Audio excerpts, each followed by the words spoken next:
Sumalang na sa ika-4 na oral argument sa pagkasauli ng sobrang pondo ng PhilHealth. Ayon sa Department of Finance, responsibilidad ng gobyerno na gamitin ang anumang natutulog na pondo. Nasa frontline ng balitang yan si Camille Samonte.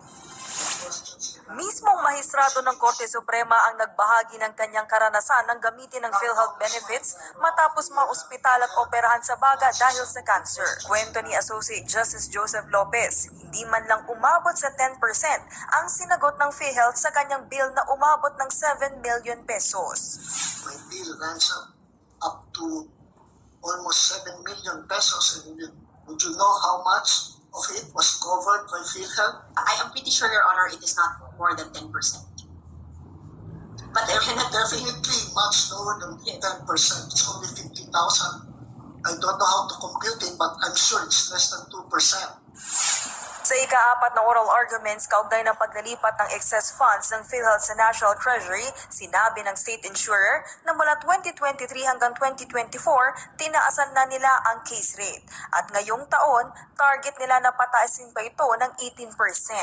Average value of case rate increases po, I think nasa 13 or 13,000 pesos or 14,000.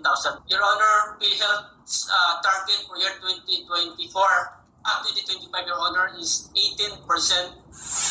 Muli namang iginiit ng isa sa mga petitioner ni si Atty. Nery Colmenares na paglabag sa saligang batas ang utos ng Department of Finance na gamitin ang mga sobra at hindi nagagamit na pondo ng mga government-controlled corporations.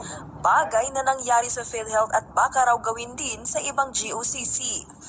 It could be GSIS or SSS later.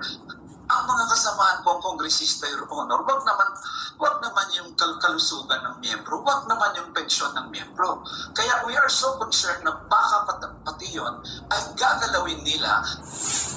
Depensa naman ni Finance Secretary Ralph Recto, ginagawa lang nila ang kanilang responsibilidad na gamitin ang mga pondong anyay natutulog para mapakinabangan ng gobyerno.